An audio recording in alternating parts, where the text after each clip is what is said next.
So hi everyone, welcome. My name is Dana Simons. I am the co-chair of the University of Michigan DC Club Programming Committee, and I helped organize this event tonight. I'm just going to give you a quick intro, a little bit on UMDC, and then I'm going to pass over to Nyla, who's really going to take control and handle everything tonight. So please just make sure that you're muted the entire time so that we don't hear what's going on and so you can hear the speakers. It's not clicking. Hold on 1 second. I have to go over here. Oh, I went back too far. Okay, so just real quick, if you have feedback on this event or any other event or just any information on the club in general, you can always email me. My email's on here. I will send a follow-up email after the event with any follow-up information and all of this information as well, so you have it. If you're interested in volunteering with UMDC, we are always looking for more volunteers, committee members, event planning, all sorts of different things. You can email info@umdc.org and that'll get sent to the appropriate committee chair or board member that it goes to. Everything is always on our website at umdc.org, and we're also on social media. You can find us at UMISHDC on Facebook, Twitter, and Instagram. I do just want to take one moment just to give you a couple of our other upcoming events that we have going on. Saturday night is our Bagel and Lox cooking class. On May 4th, we have an event with Ethan Cross, who's a U of M professor. He has a new book out called The Chatter, The Voice in Our Head, Why It Matters and How to Harness It.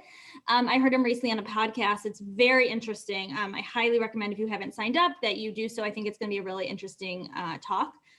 The weekend of May 7th through 9th, we're doing a virtual 5K, 10K against the New York Club. Or I think we're competing on, people sign up and times and things like that. You can walk. I'm not a runner. I walk a 5K when I do these. You're welcome to walk. It's not a race. We are doing on May 13th our Nibble and Network series, which is our lunchtime networking event that we do monthly or so. And this time it's for people who are in the education or higher ed fields to come and kind of network a little bit over lunch. And our last event that's currently scheduled is our podcast club. That's a monthly event that we do. It's similar to a book club, but usually discuss 1 or 2 podcasts each month. So all of this stuff is online on our website. We're constantly adding new events. We already have a couple more in progress for the summer. We're still at the moment virtual. We're hoping to get back in person again soon. But I just want to kind of let you know if you're interested in any of these, we'd love to have you at this. With that, I am going to hand it over to Nyla and to kind of kick off the evening.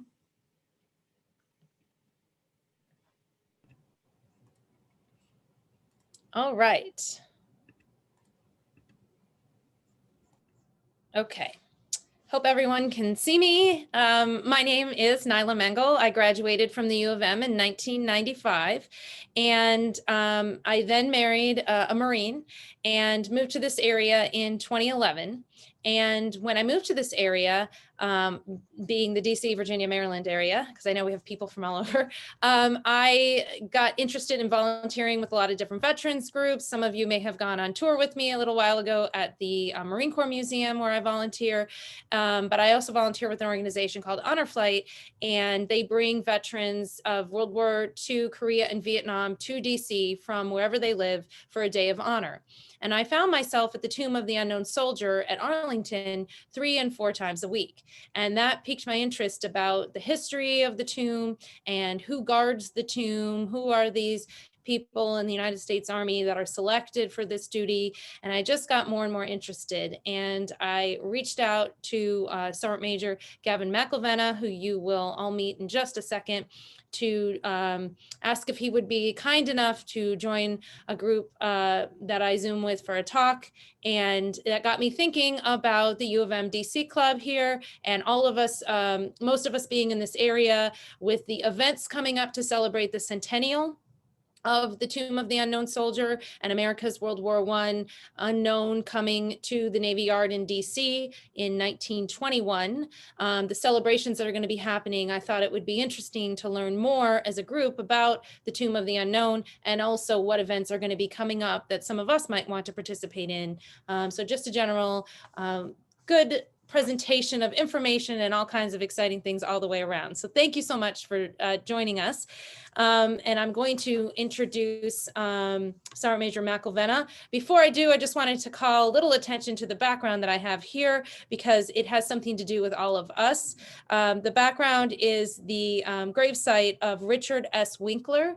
Richard was born in Detroit on March 31st of 1923. He attended the University of Michigan during the 1942-1943 school year, and then he joined the United States Army and was sent overseas during World War II, obviously, with the 102nd Division, 406th Infantry Regiment, Company C. Near Immendorf, Germany, Sergeant Winkler was killed in action. This is his gravesite in the Margraten Cemetery in the Netherlands. And my family and I were fortunate enough to visit the cemetery a couple years ago. And at his grave, we left an American flag and a Michigan flag. So you can't see it, it's down there, but I just thought that's a connection. If some of you don't know someone that served from the University of Michigan, many of you probably do, but think of Richard and our World War II soldier from Michigan. Okay. Now it is my great honor to introduce Sergeant Major retired Gavin McIlvenna. He is the 11th president of the Society of the Honor Guard Tomb of the Unknown Soldier. He retired from the United States Army after nearly 23 years of service with various peace and contingency operations in northern Iraq, Bosnia, Baghdad, and Africa. Throughout his career, he has held every key leadership position from sniper team leader to operations sergeant major. Sergeant Major McIlvenna is a decorated combat veteran. He's the recipient of the Legion of Merit, the Bronze Star, Meritorious Service Medal twice, and 22 other medals and decorations. He was at the Tomb of the Unknown Soldier as part of the Army's Old Guard and a Tomb Guard specifically from November of 1997 to November of 1998. Sergeant Major McIlvenna is married to the former captain, retired Amy Gilbert, a nurse, who is now working at day surgery centers. So this is a family that, of course, has a lot of service in it. And we welcome you to our group tonight, Sergeant Major. I'm going to put you in the spotlight, but I forgot to say one important thing. If you have a question, participants, please go to your participants' little doohickey at the bottom of your chat, the bottom of your Zoom, and please send your question to Question Guy. Question Guy is otherwise known as my husband. He is going to aggregate all your questions, and then we'll make sure that the Sergeant Major is asked your questions. So sorry for that little bit of housekeeping there, Sergeant Major. Welcome to the University of Michigan Greater DC Club. Well, thank you. I appreciate it. Please, my name is Gavin. Sergeant Major ended about 2012 when I retired, but it's a pleasure to talk to you.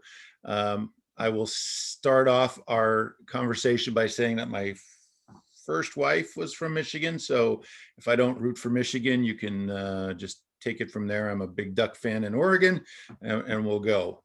As Nyla said, I am the 11th president of the Society of the Honor Guard, and I'm going to share a screen now and go through a presentation. There we go. Almost. There we go. All right. And the society itself is actually a nonprofit organization. It's mainly educational, but we take on a couple missions. One is to educate America about the unknown soldiers and the Sentinels, as well as to support the platoon itself. So as we have a lot of former and current Tomb Guards within our organization, we constantly have that continuity going back to the platoon, as well as with the legacy members of the families of Tomb Guards that have passed on. So today, I'm going to kind of briefly go through some of the history of the Tomb of the Unknown Soldier, talk about the selection process, some of the events, and I will warn you now that if I get sidetracked and get long-winded, it's just because I'm passionate talking about the tomb. And then I'll end it with a little bit of information about the current Sentinels and the process to become a Sentinel, as well as talk about some of the Centennial events that are going on, not only in DC, but around the world as well. So please don't forget to ask me about those if I forget about that at the end. You know, why do we have a Tomb of the Unknown Soldier is probably one of the questions that I get asked a lot. And it's kind of hard to explain at times why we have a Tomb of the Unknown Soldier to especially the younger generation, I think. When you talk to some of the older generation, they get it a lot quicker than the today's youth. So what I like to do is I like to express that, think about a family member or someone in your community that maybe had a loved one that served in the Navy or the Air Force, or even us good old fashioned ground pounders in the Army and the Marines, and they never came home from combat, or they went to sea and the ship was lost, or the airplane crashed, or something along those lines. And you think about the families that have no place to go to visit their loved one. In my 23 years of service, I've been unfortunate to have lost a few friends during that time frame, and I have the ability to go to their grave sites and spend my time with them and remember and honor them. But there's a lot of Gold Star families in our nation that just don't have the opportunity to do that. They have no place to go other than the Tomb of the Unknown Soldier. And that's why the tomb is so important to so many families in our nation. It is a central focus or a focal point for our nation to come and grieve, to remember the service and sacrifice of so many that have gone before, and quite honestly, many that will come after us. It really doesn't matter what your race or your politics or your religion or really what state you come from. The Tomb of the Unknown Soldier transcends all of that and is that one place where we as a nation can come to honor and remember. So we took the ideas basically from France and Great Britain, who in 1920 went ahead and buried unknown soldiers, or in the case of England, unknown warrior, in their places of honor in those nations. And the reason that they did that is because World War I is a pretty destructive conflict. You have a really strong influx in high explosives and different ways that humans can kill each other on the battlefield. And it was a challenging area, especially along the Western Front, where sometimes people would fall in battle and it would be years, if not months, before they're buried somewhere properly. So a lot of times, and we're talking about a generation where there is no DNA technology available. If they didn't carry something upon them, dog tags or a letter from home or something that identified them, then they just simply were labeled as unknown. And since so many had fallen during that conflict, both of those nations felt it was important that one soldier represent all that had fallen and didn't come home. So that's how the process started. We looked at both ceremonies that were conducted on November 11th, 1920, and we took a lot of the sequences and the portions of the ceremonies that were relevant and made it uniquely ours. But it didn't come about right away. There was some resistance in the United States, just as there was resistance in Great Britain for this type of an honor. And Congressman Hamilton Fish, who's from New York, he served in the 369th Infantry Regiment, which is more commonly referred to as the Harlem Hellfighters. And if anyone knows their history, the Harlem Hellfighters was this tremendous combat unit made up of volunteers, Black volunteers and Puerto Rican volunteers from New York.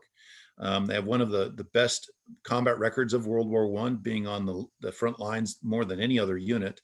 And they were well embraced by the French people, having gone over and served. So Congressman Fish was a captain in this unit. He was one of the white officers that was in charge of the unit. And he lost some orderlies during combat. And he remembers seeing the orderly being wounded. He sent a recovery team forward to try and get the orderly. Before they could do that, an enemy shell landed upon the group and it killed or wounded almost all of them. And before he could send another party forward to get the wounded and dead, another shell landed, rendering the bodies pretty much disintegrated. So taking that experience and then listening to Gold Star mothers who talk about sending their sons off to war and never seeing them ever again, he wrote legislation that created the Tomb of the Unknown Soldier and authorized the bringing home of a body that had fallen in France and bringing them home to lay them to rest in Arlington National Cemetery.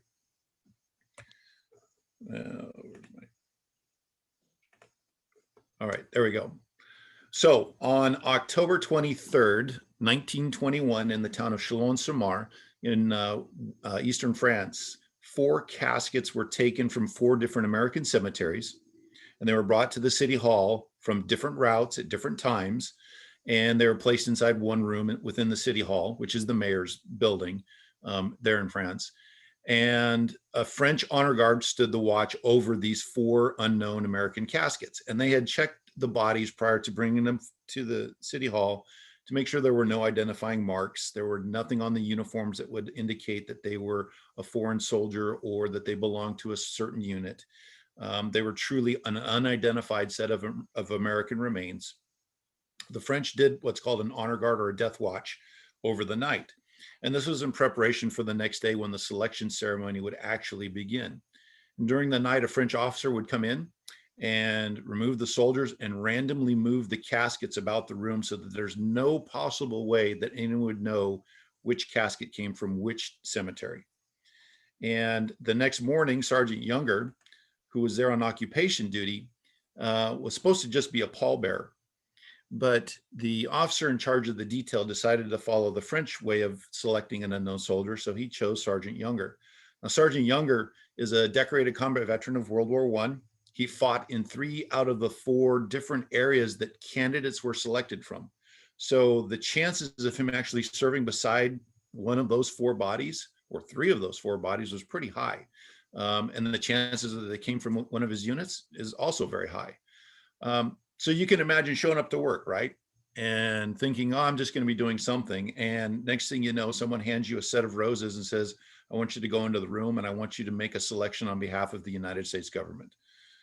Just a little overwhelming. But the roses are kind of an interesting aspect to this, because when the French former city councilman handed him these roses, he said, I want you to use these on behalf of a family that had lost 2 sons during the conflict. And as we go through these pictures, I want you to look towards the casket and see if you can see the roses, because those roses that Sergeant Younger used to make the selection remained with the casket the entire time and are actually buried with the casket in Arlington National Cemetery. So we have tracked down the rose grower during that time frame. It's actually a 6th generation rose grower. They're still in business. And they've helped us to identify the variety of rose that was actually used in 1921.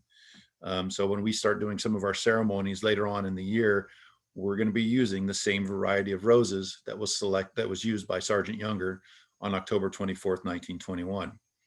Sergeant Younger takes the roses, he walks into the room and he circles the caskets 3 times. And as he later said, as he's circling the caskets, something spoke to him. Something made him stop on the 3rd casket from the left. And they seemed to say, the casket or the body inside said, I'm your buddy. I served with you. And whatever that connection was, that's what worked for him. And he said, this is the unknown soldier. He places the flowers on top of the casket, renders a salute. And from there, our unknown soldier has been selected. Now, the 3 candidates that weren't selected were taken to the Meuse-Argonne American Cemetery and were reburied with full military honors. And that is something that you'll see in the history of the unknown soldier repeated, except for one time. Now, Sergeant Younger, having done his duty, assisted with the carrying of the remains out to the train station in Chalons, where the train then went to Paris and spent the night. And at this time, the American Army has taken over the responsibility of guarding the unknown soldiers. And in fact, there was actually an American Legion uniformed member that accompanied those 4 soldiers as they made this escort to Paris. And then the next morning on October 25th, they went down to the coast to a town called Le Havre, or as I'm learning French, Le Havre. Once they get to Le Havre, the citizenry actually comes out and welcomes this unknown soldier home. Now, it's really hard to talk to some of the younger generation because they don't know a time when the United States has ever been occupied by a foreign force. You think back in our history, when was the last time that we were occupied by a foreign force? So we don't have this connection sometimes with some of our foreign military because they haven't come to our aid in a way that we can remember. The French did come to our aid during the American Revolution. They were one of the first nations to recognize us. They sent ships and troops over to support our cause as we, fought for our freedom from Great Britain. So here in turn, you have an unknown American that came from, let's say, Montana, the middle of Montana, right?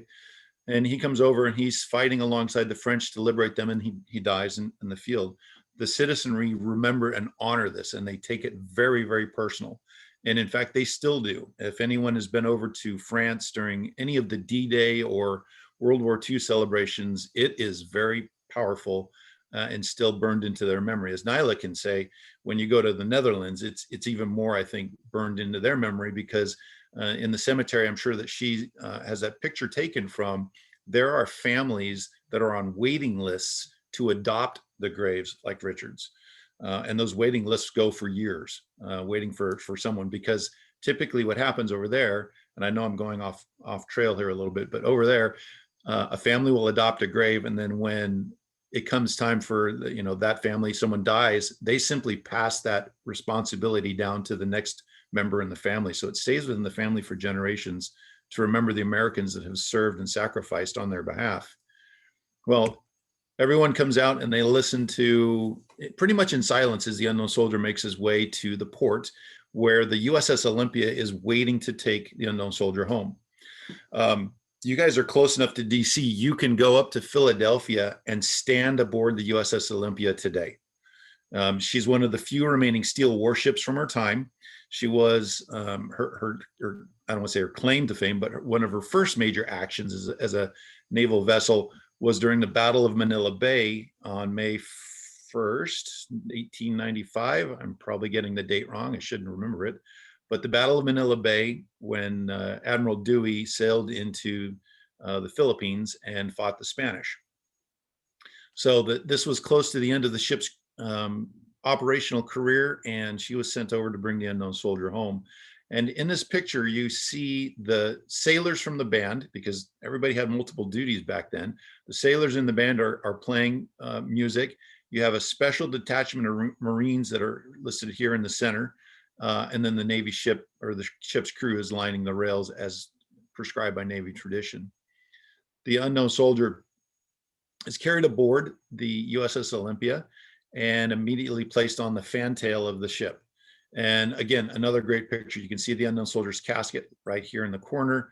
Here's the Marine Detachment, and again, the sailors from the Navy.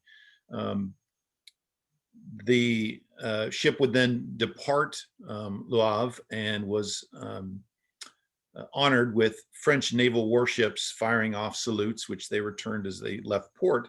But as this process started, Captain Graves Erskine, who was the Marine captain in charge of the special detail, felt that the fantail, right here where the ship's name is, was an exposed position for the casket. So keep in mind this photograph, these two funnels in the center of the ship, right beneath the giant American flag. This is eventually where the casket will get moved to, because the ship's captain also believed that the ship's fantail was too exposed. And we're talking about a transit across the Atlantic in October and November. So this is not a summer sea cruise. These are not glassy pond waters like you're used to up on the Lake Michigan or anything like that. This is some significant waves. So thankfully, the captain listened to the Marines and eventually moved the casket to higher ground. Now, this photo here, I've been recently told, was actually just prior to his arrival at the Navy Yard. So that's why it's placed up underneath one of the cannon. But the Marine Detachment, which was basically a bunch of young Marines that had come out of sea school on the East Coast, this was their first duty. And they did take it very seriously, even though they're all smiling in this photograph here. They took their duty very seriously. And when the casket was moved to higher ground, they found all the rope they could find on the ship, and they lashed the casket to the deck. At the same time, they also lashed the sentry to the deck, so that if anything were to happen, there would be a Marine standing a watch 24/7 as the ship went down. Thankfully, that didn't happen, but the ship did encounter some difficult weather as it made its transit from France to the United States, where it arrived on November 9th at the US Navy Yard in Washington, DC. And so this is a great photo, again, of the unknown soldier there on the gangway being carried down to the pier where he touches American soil again. And I'm going to segue really quickly into something that will happen on November 9th of this year. We are going to have a ceremony at that very spot and dedicate a historic plaque to that event at the exact time that the unknown soldier touched American soil for the last time. From this location, the unknown soldier is taken by caisson, so it's transferred from the Navy's responsibility back into the Army's. The unknown soldier is taken up to the U.S. Capitol by caisson, where he lays in state. And I hopefully the video will actually work on this one. Most of the time it doesn't. So as I'm talking over the video, enjoy this. Hopefully it works. From this location, the unknown soldier, again, is taken to the Capitol where he lays in state, and dignitaries present honors and their individual respects. And when all the dignitaries are done, this is opened up to the public. So the public and Gold Star mothers and families and veterans are able to come into the Capitol and pay their individual respects to the unknown soldiers as well. This is something that we've asked Arlington National Cemetery to recreate, but not at the Capitol, but on the plaza of the Tomb of the Unknown Soldier from November 9th to November 10th of this year, which is historically correct. And I am pleased to say that Arlington is going to do that. And at the end of the slideshow, if someone asks a question, I will certainly go into a little more detail about that. And again, here's a great photo of the president at the time laying his personal wreath, as you saw in the movie reel, during the time that the unknown soldier lay in state. The next day, he's taken to Arlington National Cemetery, where they have a funeral service. And during this funeral service, something that we've taken and have been running with for past couple years is something happened called the National Salute, where the president asked the nation to pause in silence for a full minute to remember all those who had just fallen in that conflict. And then he also asked them to remain in silence for another minute to remember all that will fall in the future in the defense of this nation. And we have taken that as a portion of what we call the National Salute. I'll talk about that at the very end as well. During this ceremony, leading up to the actual burial, the president conferred upon the unknown soldier the Congressional Medal of Honor, as well as the Distinguished Service Cross, and other nations that served beside us came forward and presented their nation's highest award for valor. And I want to say, having gone back, I think it's the Romanian general. He has the box from his nation, and he walks up, and instead of taking the medal out of the box and pinning it on the unknown soldier's flag, he's so overcome with emotion because the soldier probably saved his nation and his family. He rips the very same medal from his tunic and places it on top of the casket. So you can see the emotion and outpouring that is going on during this type of a ceremony. From here, the unknown soldier is carried from the Memorial Amphitheater, and this is again a great reel of the time, to his final resting place. And it's kind of hard to see because there's a lot of floral arrangements on top of the casket, but underneath that is the actual spray that Sergeant Younger used to designate the unknown soldier. As they get to his final resting place, in the very base of the tomb, they had placed in soil from France. So soil from the battlefields that the unknown soldier probably fell in was brought over and placed as where the casket would lay underneath the Tomb of the Unknown Soldier. I love having these. I wish there was audio for this because it'd be sure interesting to hear what was going on. At least we've got a little bit of the movie reels. Arlington obviously looks a little different than it did back in 1921. And if you look, I don't know if you look at the tomb, you see that it's not built up like it was today. It's definitely different. It's a lot shorter. And we'll go over why that was changed here in just a minute. But right here in the corner, you see Chief Plentycoo, who was from the Crow Indian Nation, and he presented our unknown soldier with his coup stick and war bonnet. And if you know anything about the Native American history, if a chief does something like that, that is very significant. And Chief Plentycoo made a great speech, and he talked about the bond between warriors, whether they're just simply American warriors or Native American warriors, but as Americans coming together, fighting as one nation, there is a strong bond there. And he was making that connection between our two nations at the time, and it was very powerful. And obviously here in the video, you can see the unknown soldier finally being laid to rest in what is known as the Tomb of the Unknown Soldier.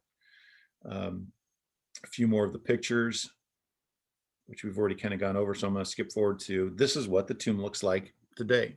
So if you can see my cursor, you got this portion right here. Everything down is the original Tomb of the Unknown Soldier. And buried 12 feet underneath that is the actual body of the World War I unknown soldier. The rest of this, the dye and the cast that was added later on in the early 30s, came as a result of individuals coming up to the cemetery and seeing this flat piece of marble, obviously this picture has a bunch of wreaths on it, but they see this flat piece of marble and they want to stand on it to get a better view of Washington, D.C. Or maybe they're hungry and they're having a picnic on it. And veterans would come up and see people standing up and around the tomb of the unknown soldier. And of course, didn't really like that and had the ability back then to say something to the President of the United States and to Congress and saying, hey, go fix these things. And the veterans won the right. And so we started the process to change what the tomb of the unknown soldier looked like, because as you can see here, there's really nothing on the top of it to indicate what this is. Obviously, those that were around understand that this is a tomb. This is a grave. It's in the middle of a cemetery. So you should be able to figure out that it's something of significance. And what they did was they went back to the same marble quarry in Colorado that they drew the marble for the Lincoln Memorial. And they broke down a couple of these larger blocks of marble and brought them to Arlington to be carved. And there's actually been at least 2 blocks that were brought down because, again, we're talking 1921. You know, they don't have semi trucks. You can just grab a crane and a forklift and throw it on there and move it out down the road. They had to remove this and move it by horse train down from the quarry to the train station. And as you can imagine, back then, the trains in 1921 probably didn't have very good shocks. Then they moved all the way to Washington, D.C., where unfortunately they found that there was a flaw and a crack in it. So they had to start the process all over again until they eventually got this large block down to where the architects can actually get to work on it. And so they start to do their work, knowing that if they screw it up, it's going to be quite the process of bringing another giant block of marble down to figure it out. And what you're seeing right here is the front of the tomb of the unknown soldier. This is where the public doesn't get a lot of chance to see this because it's right at the edge of the very long steps. So when you look up, you don't really, unless you got a good camera, you don't get a good chance to see this. But these 3 figures represent peace, victory, and valor. And this is actually the front of the tomb of the unknown soldier. This is considered the back of the tomb of the unknown soldier, or the west face of it. And this is where that iconic language has been inscribed: "Here rests in honored glory an American soldier known but to God." On either side, or the north and the south sides of the tomb, there are 3 wreaths on each side that are inverted to represent mourning. And there's a good picture of that as the plaza itself was being prepared to accept the World War II and Korean War unknown soldiers in 1958. So there's the wreaths that are inverted to represent mourning. And I can tell you, part of our history as a tomb guard is we're supposed to memorize how many leaves are on each of the wreaths, how many berries are on each of the wreaths, and how many of the leaves are actually cracked. I don't still have it memorized, but I got it written down in a book. So if you ask me, I'll just break out my knowledge book and we can go from there. But, you know, when we talk about World War I, everybody says it's the war to end all wars. It's the Great War. You know, we're all going to get along and humans aren't going to fight each other, which we know is not the case. We just can't seem to do that no matter what. So World War II happens. And at the end of that conflict, the veterans from the war wanted to have an unknown soldier to represent their fallen and missing from that conflict. And so plans were started to do something similar. In fact, what they were going to do is create an identical tomb and just put it side by side. But then the Korean War started in 1950. So they put everything on hold until the end of the Korean War, or at least the armistice had been signed. And then in 1958 started the process to select unknown soldiers from each of those conflicts all over again. So I've got a couple slides that I want to go through that talk about the complexity of 1958, because we're not just focusing in one area, we're talking about global movements. So if you remember World War II, you've got the Atlantic Theater and you have the Pacific Theater. And then obviously Korea is in its own very tight peninsula where the conflict happened there. So most of the fallen from Korea, and I know I'm jumping ahead in the timeline, but the Korean fallen all came back to Hawaii. They're in the Punch Bowl, in the National Memorial. And that's typically where they were buried. So candidates were selected, just like during World War I, to represent the Korean War, and an unknown soldier was selected from those 6 different caskets. At the same time, you have the Trans-Pacific unknown candidate for World War II being selected in Hawaii. And I'm just finishing up a document, which will release hopefully in a couple of days, that talks about this 1958 mission in a little bit more detail. But candidates came from the Philippines as well as Hawaii to Pearl Harbor, where a candidate was finally selected to represent the Trans-Pacific Theater. This Trans-Pacific Theater candidate was flown from Hawaii to Guantanamo Bay, Cuba, and from there placed aboard the USS Boston, where it moved to a rendezvous point off of the Virginia Capes for a final selection ceremony. While this is going on over in France, candidates from 13 different cemeteries are brought to France for a final selection for what's called the transatlantic candidate for World War II. From there, that candidate is flown to Naples, Italy, or is placed aboard the USS Blandy, and they move out and meet up at the rendezvous point off the Virginia Capes.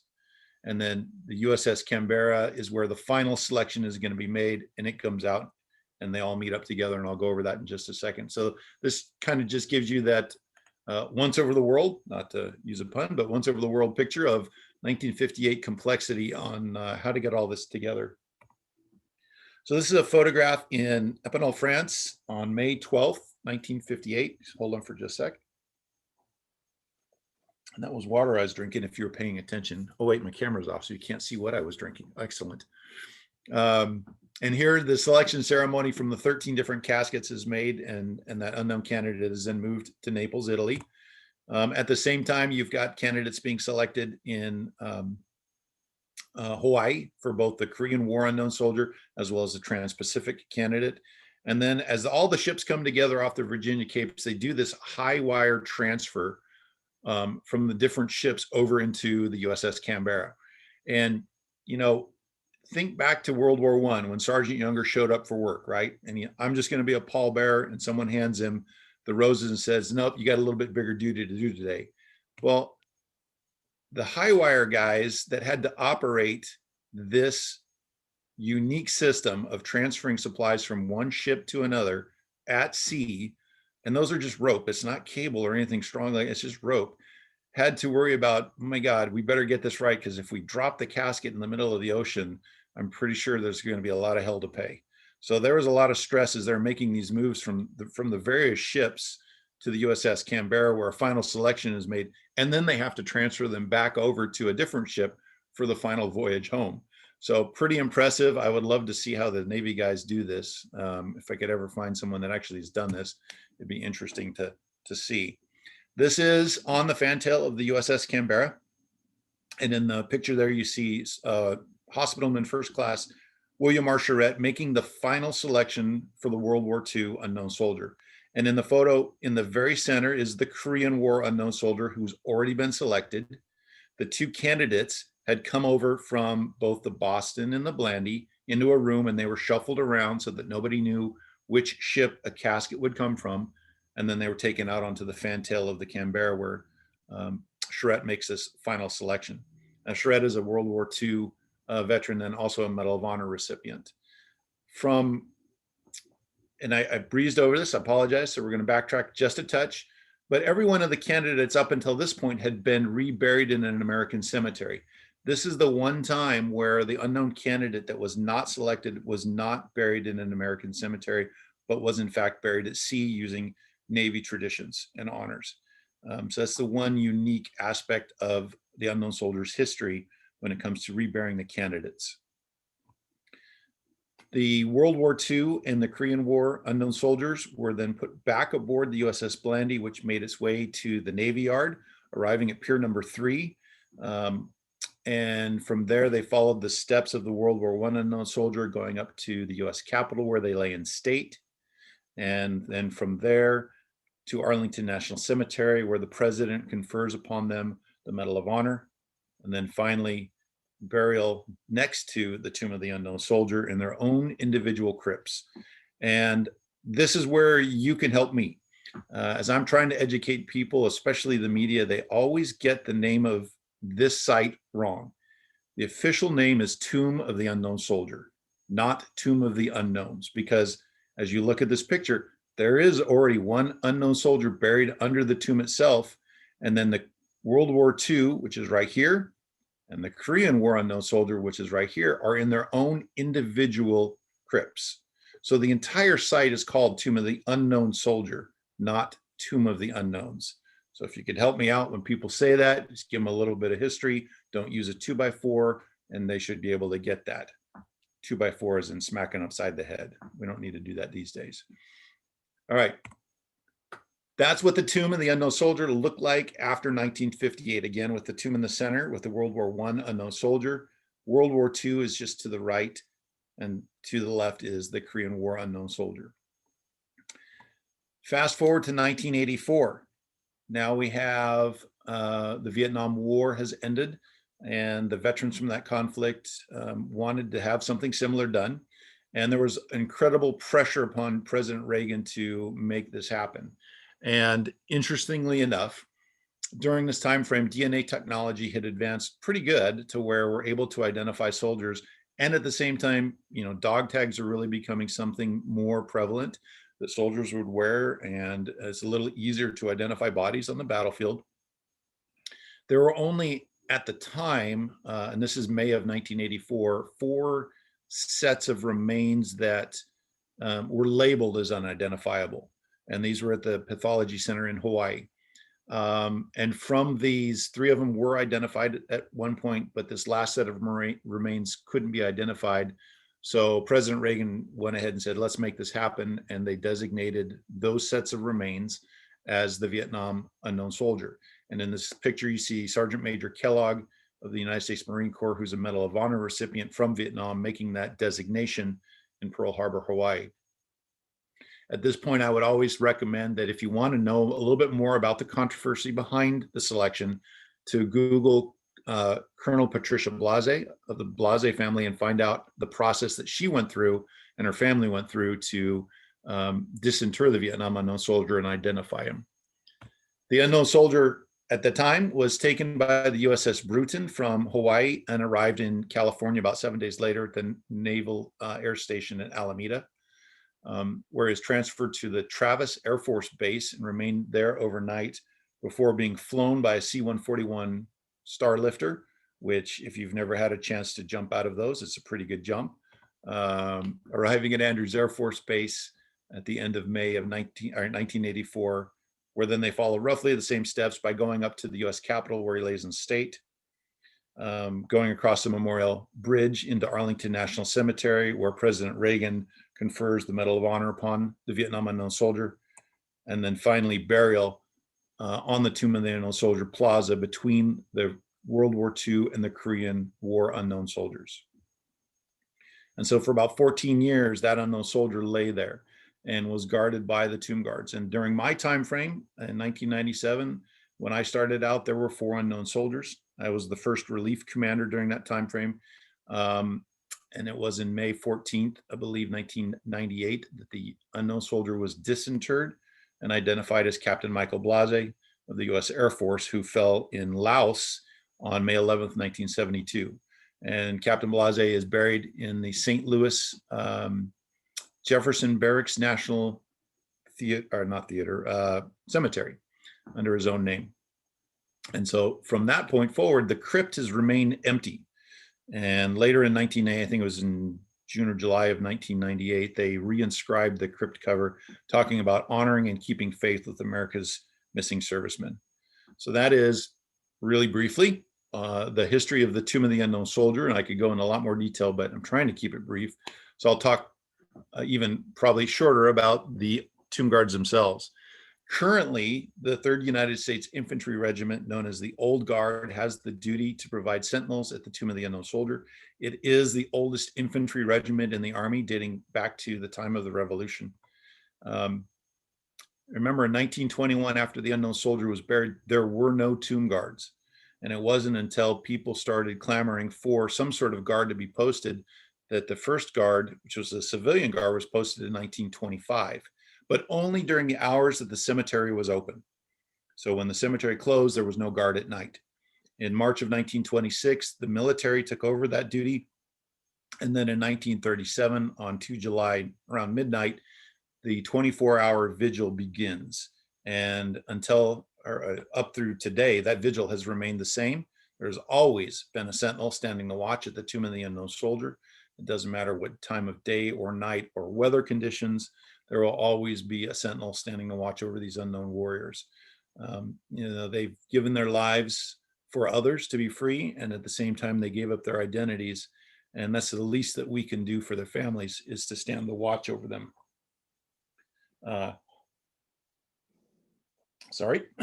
This is a great photograph of me with a 30-inch waist, which I will never see again. And I still have the belt, which every now and then I like to take it out and look at it and put it right back, because there's no way I can put it on. But I'm briefing the Japanese self-defense minister at this time. And I just like this photo because I'm, a step below him and I'm a step taller than him. And it just kind of talks about the different types of reliefs that are at the tomb. So we're broken down into 3 different reliefs within the platoon itself. The tallest relief being my relief, which is 6'2" and above. The middle relief is 6 to 6'2", and then the short guys and gals are about 5'11" to 6 feet. And yes, it is noticeable when a first relief and third relief stand next to each other, and we constantly give each other grief about, what's the weather look like in the clouds, and I don't know, what's it look like on the ground, and all that good stuff. Each sentinel goes through about 7 to 12 months. It really depends on them, on how quickly they pick up what they have to do, which is focusing on the uniform, their actual duty, because it is an active duty guard post, and the ceremonies that go on out there, as well as learning some knowledge. One of the great traditions that has been passed down is our shoes, which get a lot of attention because they look like glass, but they are nothing more than a black leather shoe that is shined to perfection, or as close as we can get it. The shoes themselves weigh about 5 pounds a piece nowadays. And it's just kiwi and elbow grease trying to get those things to look like glass. But those are some of the unique things of the uniform that we have to worry about. We have our own presses down in the quarters to where we can press the uniforms out in between walks and make sure that they're always looking ship shape, as well as steamers. And the new sergeant of the guard, she's brought down an industrial size sewing machine. So the young sentinels are learning a lot more skills, good life skills, than just standing the watch down there right now. They do build their own stocks and bayonets and scabbards down there, as well as shining the metals and everything else that goes into putting the uniform together. When it comes to learning how to do our job, you have sentinels that will walk the mat. You have people like the pictures here of the relief commanders conducting weapons inspections and actually changing the guard. We also have to learn how to do private wreath ceremonies, as well as ceremonies with dignitaries. And the picture on the left, for those of you history buffs, that's Charles Lindbergh laying a wreath at the tomb, back before it obviously was built up in the 30s. This is the mark of a tomb guard. This is the Tomb Guard Identification Badge. It is one of the rarest badges to be issued by the United States Army. And as you can see, it really does capture the history and the iconology of the tomb itself, with the outline of the tomb, the 3 figures of peace, victory, and valor, and then that inverted wreath that is on both the north and south sides of the tomb of the unknown soldier. Gavin, if we could go to questions. Oh, look, you read my mind. It looks like you're wrapping up. I am. I was I getting wanted there. to just make sure we could get some folks in here with their questions if possible. Go to our webpage, go to our Facebook page. Either one of those will give you a lot of information about things that are going on. Here's some key dates that are happening in and around the US and overseas. And I can certainly put my email address, or Nyla can do that, and people can ask questions directly if they have some more specifics. I will leave the last couple slides and let's just go back to questions. How about that? Does that work? Yes. Okay. Yes, perfect. I want to go now right before we get to your general questions. And again, if you have a question, please select question guy from the participants. Or from chat, you should be able to go to chat, select question guy, send your question to question guy.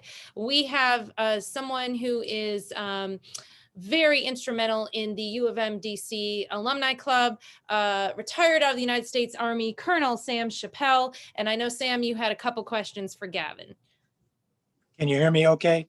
Absolutely. Okay. Gavin, I know you brought up the tomb guards. Two things. I noticed that the guards didn't have any rank on their sleeves. Can you talk about that? And then what are some of the myths about the guards or the tomb? Well, I'll start with the myths because everybody seems to know those a lot better than I do. But there's a myth out there that I can't drink, I can't curse, I must remain celibate. I'm sure there's probably some other good ones. Somebody wrote an email about a decade ago, and I'd love to find that individual and have a chat with them. But yeah, those are some of the myths out there. Like, you know, the easy way to say it is we're soldiers and we tend to do those things, but not when we're on duty. So when we're at the tomb, we will hold ourselves to the highest of professional standards, but we're human and most of us are, you know, infantrymen at heart. So yeah, we do some of those things. When you see a sentinel walking the mat, you're not going to see any rank on their sleeve. And that's because the Tomb of the Unknown Soldier and the unknown soldiers that are buried on the plaza outrank us. We don't know what their rank is. They could be a private, they could be of higher rank, but we do know that they're Medal of Honor recipients. And so for that very fact, our sentinels will not walk with rank on their shoulder anymore. The relief commander will wear their rank as they change, and you can wear your individual decorations if you walk, but you won't wear a rank to outshine the unknown soldiers. I don't know if that answers a quick question, Sam. Yep. That does. And then the last one for me, what's the significance of the number 21 for the guards and their routine? Yeah, we've incorporated 1921 into pretty much everything I do. If you ask a tomb guard to count to 22, there's probably going to be a challenge there. But 21 is our nation's highest honor. 21 gun salute. When you have a military burial, they fire 3 volleys of 7 across the grave. So again, 21. So a sentinel will walk 21 steps on the mat. He'll stop and pause for 21 seconds. He'll face DC, again, pausing for 21 seconds. And 21 is just interwoven into everything we do. So we have this continual honor rendered to the unknown soldiers. Thank you, Gavin. Yeah. All right. The first question comes from Kat, and she asks, is there any address that we can write to the sentinels at the tomb, or are we allowed to send them gifts? My grandfather and grandmother are buried in Arlington, and I would like to contact the current tomb guards. How can that be possible? Well, you can certainly write the sergeant of the guard. I will have to find the address, but it basically gets sent to Arlington itself, Arlington National Cemetery, and then they bring it up to the quarters. As for sending something, they are bound by restrictions for receiving gifts more than $25. So if you want to send something specific, by all means, reach out to us and we can try and facilitate a way to get it down to the quarters. But yeah, you can easily send a letter to the Tomb of the Unknown Soldier or the Sergeant of the Guard, and she will get it down to whomever you want on the relief. I know that when I was down there, I did receive a letter one time from some family member, and Nyla's heard this story before, so I'll do it really quickly. But it was a letter from a young mother who wanted to let me know that when her son had done something wrong on the plaza, the sentinel had shouted at him and corrected him for doing whatever he did. And he no longer wanted to be a Marine because he got yelled at by the Marines guarding the tomb.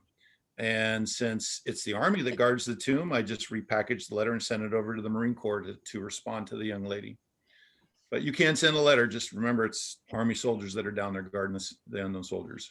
You love that story, Gavin. And I know you and John like to tell the story about someone asking an Army, a member of the old guard, do you ever get mistaken for Marines because of your blue uniforms? And the person answered, to my great regret, ma'am, to my great regret. Little inner military humor. All right, I have another question in the chat.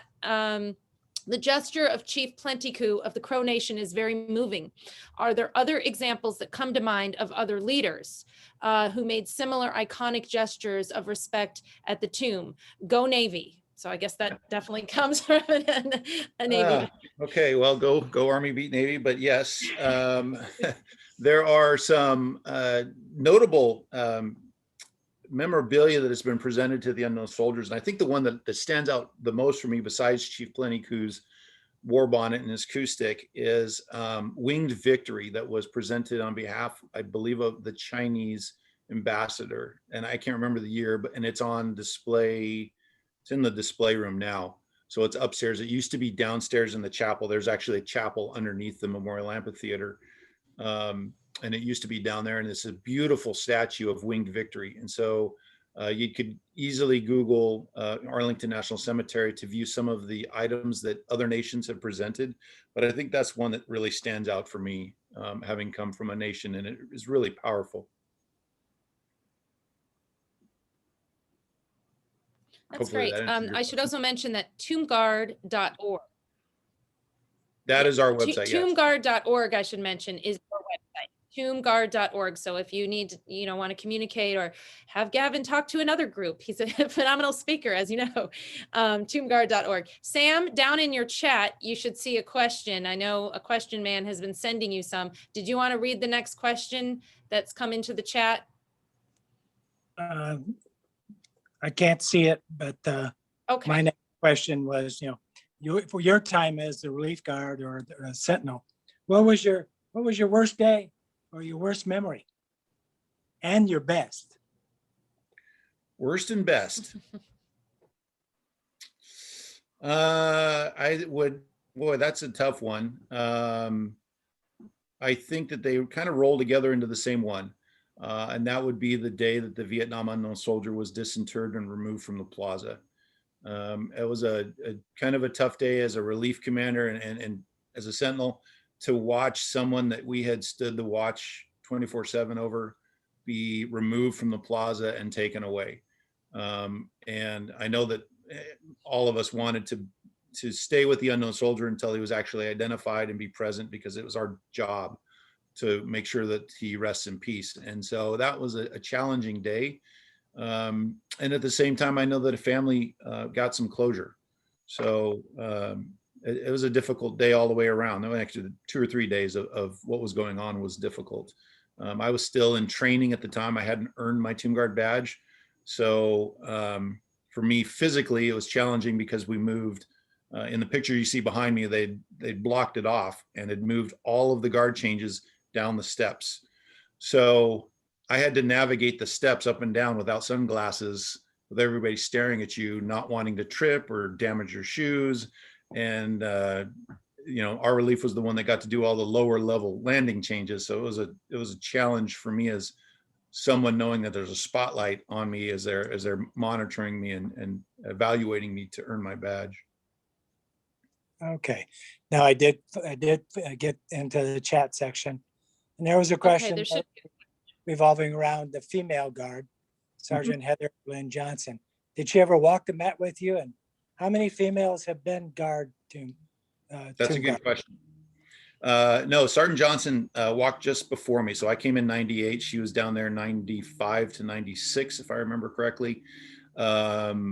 Heather's awesome. I've had a chance to meet her at one of our reunions, and she's a rock star in my book. Her and Sergeant Danielle Wilson were the 2 first female Tomb Guards. Heather was there, and I got her badge in 95, and then Danielle got hers in 96, I believe. So both of those occurred before I got down there. During my training time, there were a couple female soldiers that went through training but didn't make the training and complete it. And then I think the next female Tomb Guard was Ruth Hanks, and I think it was 2011 or 12, something like that. I can't remember her dates exactly. But to date, there have been 5 that have been awarded the Tomb Guard Identification Badge. The current Sergeant of the Guard, Sergeant Chelsea Porterfield, is the first female Sergeant of the Guard. And you're probably the first to find out, but another young female just passed her badge test and is now just waiting on her to get the badge. So that ceremony will be pending. I don't know when it's going to happen, but I believe she's going to be the first Hispanic female to earn her Tomb Guard Identification Badge. So, and then there's another 1 or 2 in training. So, ever since 95, when they opened it up to not only women, but the different MOSs, because predominantly had been infantry up until that point. At least since 1948, it was predominantly infantry. Anyone in the regiment can apply to try out to serve at the tomb. I'll be honest, 90% of the people don't pass the standards. And it's no lick on them. It's not saying that they're bad soldiers in any way, shape, or form. It's just very demanding duty. And it takes a lot of commitment, especially if you're coming into this with young kids, and now your spouse is expected to really be at home 24/7, taking care of them while you're trying to learn how to do the job of a tomb guard. So, yeah. That's great. Well, breaking Great. news with Gavin McIlvenna. I like it. This is a new segment here. Breaking news. I have a question here. What is the interaction between spectators and the tomb guards? And how do the tomb guards keep their focus when everything's happening around them? Well, there should be very little interaction between the public and the tomb guards, unless the public is doing something they're not supposed to be doing at the plaza, i.e. making noise, or God forbid, coming across the chains because they want to get a closer picture or what have you. So if there is, the Sentinel is trained to appropriately address that and remove said persons from the plaza.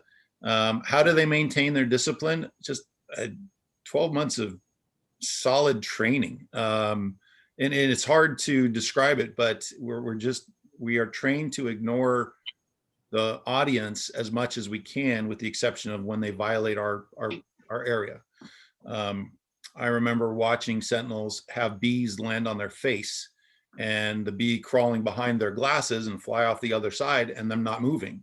And it just takes a lot of dedication and work to not respond to what we see on the plaza.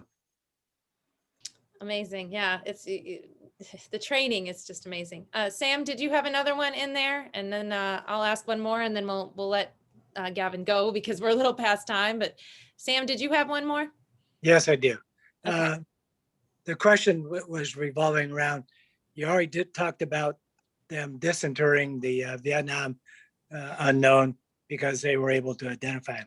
Do you think we'll be able to have an unknown in the future? No, that's a good question. I don't think that you'll ever see another unknown soldier buried at the tomb.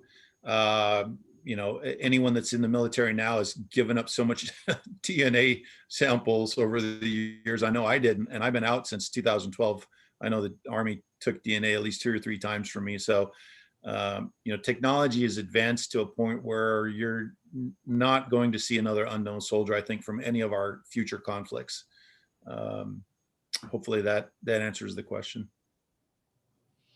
And could you just talk about, I know that you feel strongly that for Vietnam veterans, even though there isn't a Vietnam unknown, they should still feel free to visit the area because it's still honoring those that had served. And you had a personal story as well where you lost someone you served with, but you still could feel a connection to that person at the tomb, even though it wasn't an unknown situation. So maybe I guess what I'm asking is, can you talk about the greater emotion and feeling around the tomb, even if it doesn't specifically have to do with an unknown?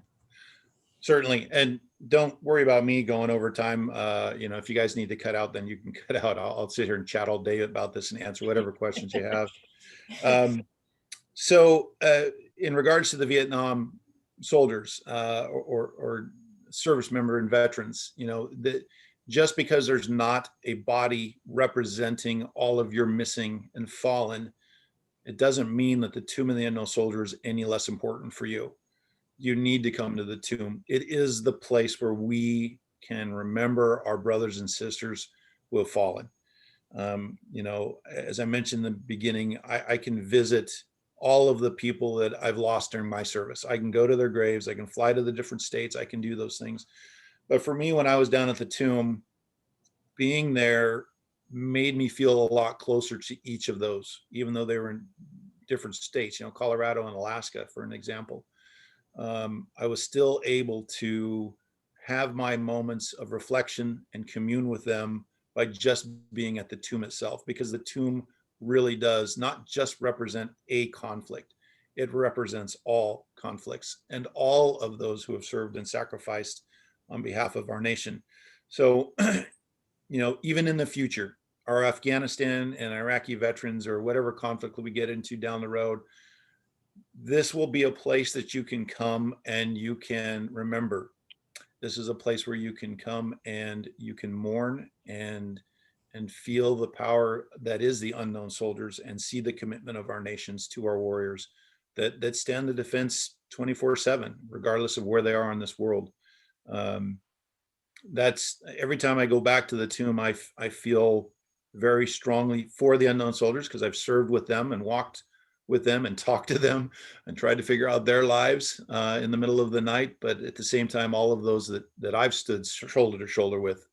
I recently, another tomb guard, which Nyla knows, John Ranum, who served in the 60s, he expressed an interchange that he had with the gentleman, I think he was a Marine, had met him and found out that he was a tomb guard, and with tears in his eyes, thanked John for standing the watch over his brother.